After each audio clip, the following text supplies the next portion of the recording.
Super late na naluto yung ating cravings na biko. Dapat nung November 1 pa to.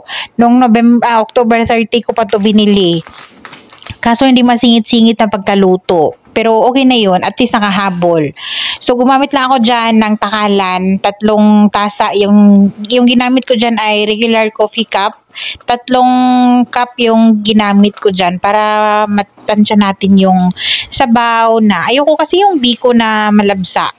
Gusto ko yung biko na nagmamantika, tapos merong tutong, alam niyo yun, tapos hindi masyadong matamis. So, gabihan pa lang, nagsaing na ako dyan ng malagkit. Kung ano yung takal ng malagkit, yun din yung takal ng tubig. And then, sinaing ko lang, like nagsaing tayo ng regular rice. Then, kinaumagahan, after kong nag-almusal, sinunod ko naman tong niluto, itong gata at asukal. Gumamit ako dyan ng 1 can ng coconut cream. Coconut cream ha, hindi coconut milk. O sa mga hindi nagkakaalam, nandito ako sa Saudi, mahirap tayong bumili agad-agad ng fresh na coconut. Kaya, can yung gagamitin natin. Sa asukal naman, brown sugar, 1.5 cup yung inuna kong nilagay, and then parang feeling ko kulang yun sa tamis kaya nag-add pa ako ng 1/2 cup. So 2 cup na yung sugar. 2 cup na measuring cup yung gamit ko. Niluto ko lang yan until mag-evaporate na yung tubig na meron doon sa coconut cream in can. Yung nagpaiwan is yung oil na lang ng coconut. Gusto ko yung nagmamantika para ma-achieve natin yun. Pakuluan natin ng matagal yung coconut cream.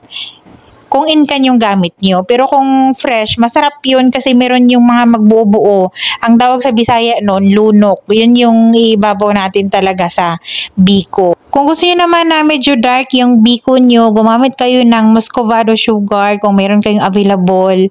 So, nandito tayo sa Saudi nga, kaya mahirap tayong mamili ng mga ingredients talaga na gusto natin. Pwede nga kayong gumamit dyan ng halo na purple malagkit at puti para maganda talaga yung kinalabasan niya.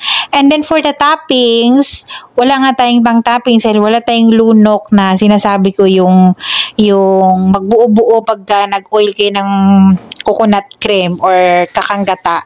Wala tayo nun, kaya desiccated coconut yung ginamit ko. Itatusta lang natin yan until mag-golden brown.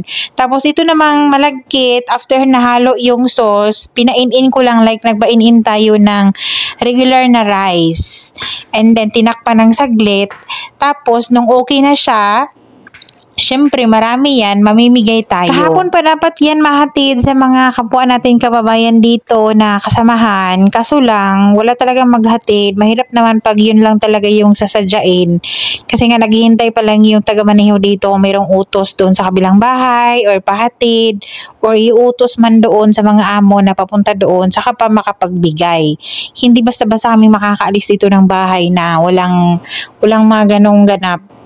Kaya mahirap din.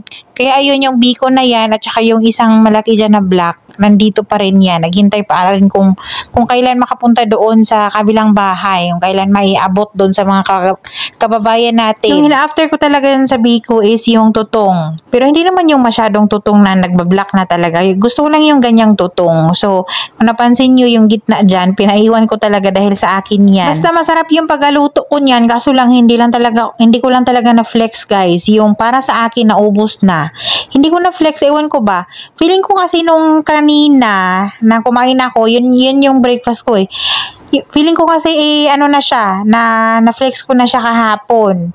O hindi pa pala. Tapos yun, ubos na. Sobrang saya ko dahil na-achieve ko yung texture na gusto ko sa biko kahit na gumamit lang tayo ng coconut cream in can. Pag malabsa kasi yung biko, parang feeling ko talaga, parang kumakain lang ako ng malabsa na lugaw. Parang ganun. Yung sekreto niyan, tamang lang talaga, tamang tubig ng pagsaing ng malagkit. Tamang sabaw lang din or coconut cream yung gagamitin nyo. Hindi masyadong maraming sauce yung gagamitin nyo dyan. At kailangan pakuluan talaga ng pakuluan yung coconut cream para lumabas yung mantika niya. Para magmamantika yung ating biko. Masarap din naman yung toppings dahil desiccated coconut yan at pinatusta pa natin. So, lasang-lasang coconut talaga siya. And that's our biko. Thank you so much for watching.